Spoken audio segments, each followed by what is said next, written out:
Do you feel that ache in your back just thinking about another season of digging and planting?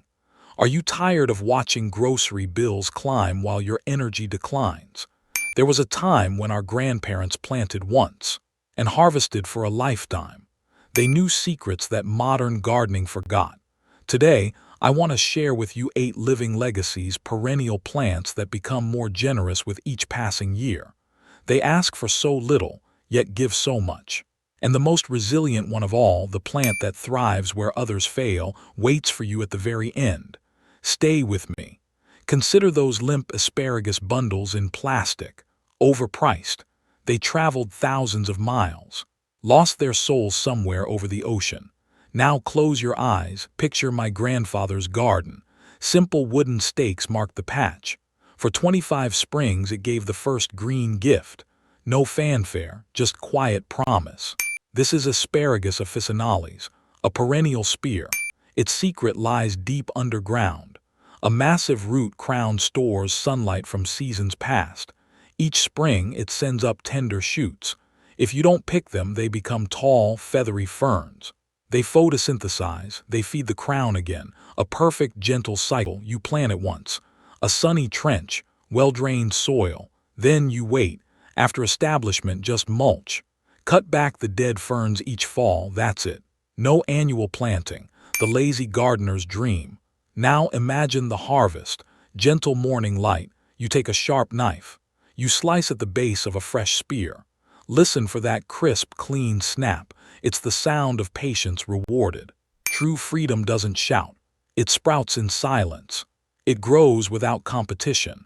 But what if you crave something sweet and tangy from your garden, without the backbreaking work of annual berries?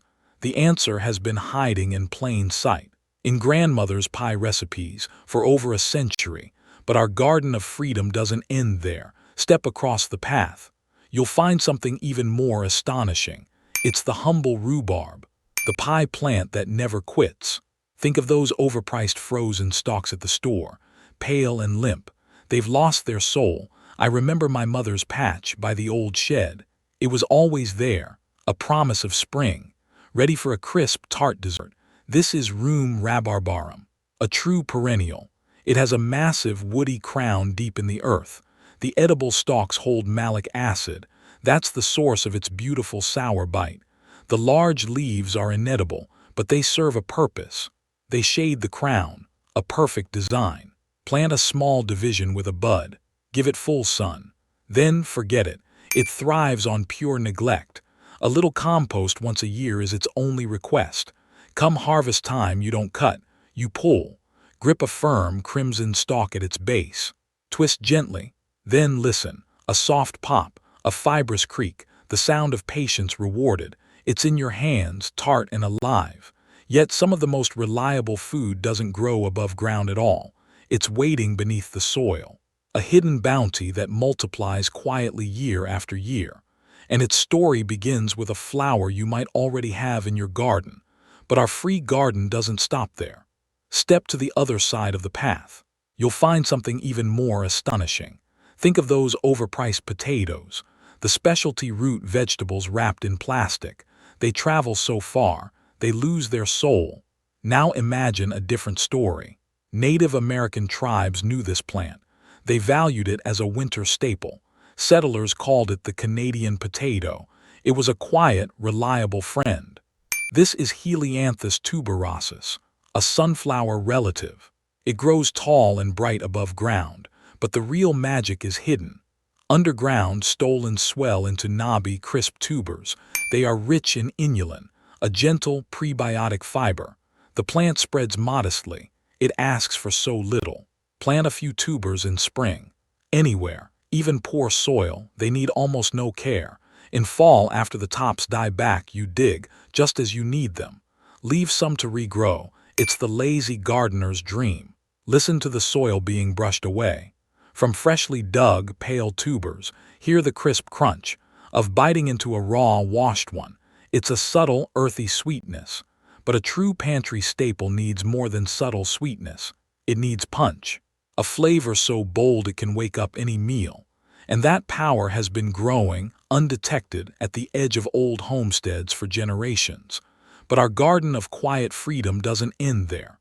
Step across the path. You'll find something even more astonishing. Think of those tiny, overpriced jars of prepared horseradish. They lose their fire so quickly, a pale imitation of what's possible. Now remember the root cellars of Eastern European immigrants. That pungent perennial root, Armoracia rusticana, grated fresh for holidays, to clear winter sinuses with its sharp, clearing scent. This large, parsnip-like taproot stores energy deep in the earth. When you grate it, cells release an enzyme, myrosinase.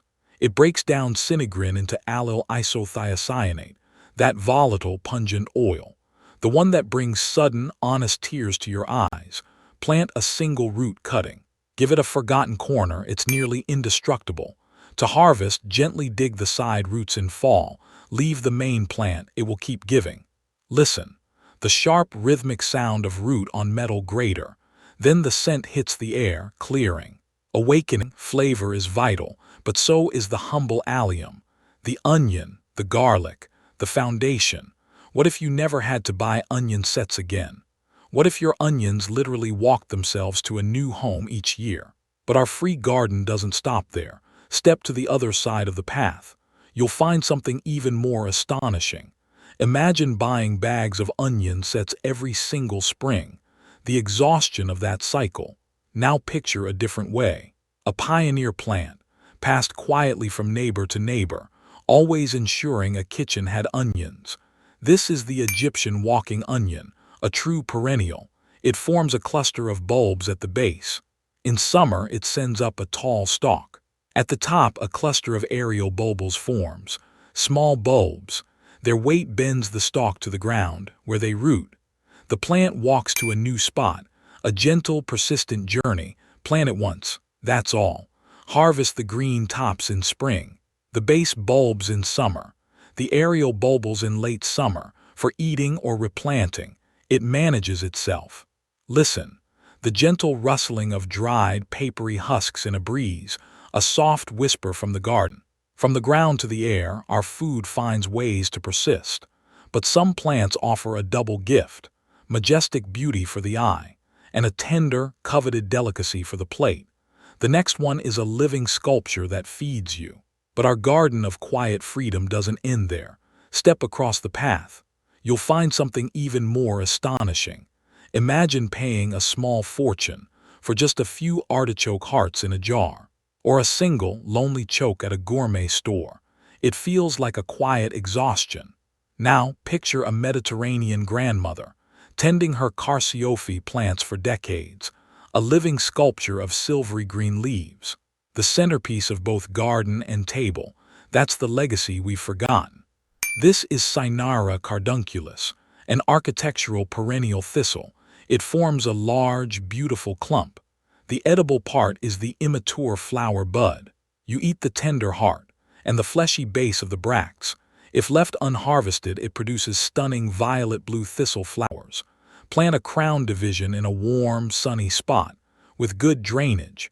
Mulch heavily in cold winters. It can produce for 5 to 10 years or more. Now close your eyes, listen, the soft pulling sound of a cooked artichoke leaf being scraped between teeth. To get that tender, delicate flesh, it's a quiet ritual, a moment of pure, simple pleasure. Not all leafy greens need to be sown each April. Before spinach was a supermarket staple, there was a hardy, perennial green.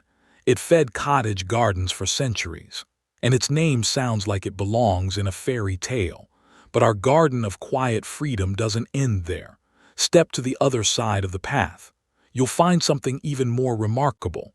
Imagine those plastic clamshells of spinach. They wilt in days, an endless cycle of buying overpriced artificials.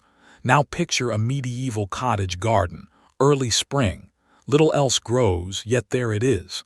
Good King Henry, Lincolnshire spinach, a forgotten perennial. Its triangular leaves are rich in iron, vitamin C beta-carotene, a gentle goosefoot relative of common spinach. In early spring, it sends up tender shoots. They can be eaten like asparagus. Plant it just once. Sow seeds or a small seedling. It self-seeds modestly. Then cut leaves as needed from spring to fall. It tolerates partial shade, even poor soil.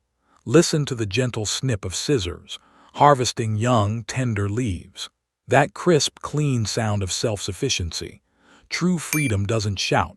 It grows in silence, without competition. Our final plant doesn't ask for rich garden soil. In fact, it comes from a place most gardeners fear.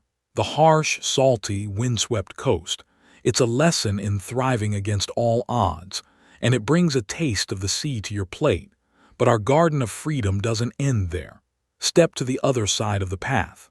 You'll find something even more remarkable. Think of those overpriced asparagus bundles, wrapped in plastic, flown halfway around the world. They've lost their soul. Now imagine a different story. For centuries, coastal communities in Britain foraged this plant. It was their quiet treasure. By the 18th century, it became a prized Victorian vegetable. This is sea kale, Crambe maritima, a true halophyte. It thrives where salt would kill most plants. Its large blue-green leaves have a waxy coating. They conserve water. They reflect the harsh coastal light. The prize is the blanched spring shoot. It tastes like a cross between asparagus and kale, but it comes from your own soil. Plant crowns or seeds in well-drained soil. Sandy soil is perfect. Once established, it's drought-tolerant. In early spring, cover the crown with a pot or pile sand over it. Then comes the magic. Listen. The gentle rustle of coarse sand being brushed aside, pebbles shifting softly. You reveal the blanched shoots beneath. Ethereal white, tender, a quiet reward for your patience. These 8 plants are more than food. They are quiet companions for a lifetime. They represent a different pace, a different agreement with the earth, one of planting trust and receiving abundance in return, year after quiet year. These plants are gentle allies, not medical advice. Always consult your doctor, but never forget the quiet power of a seed, a root, a legacy. Don't discard those asparagus fern fronds in the fall. Click the video on screen to see how I transform them into a cozy winter mulch that protects sleeping roots and feeds the soil, completing the circle.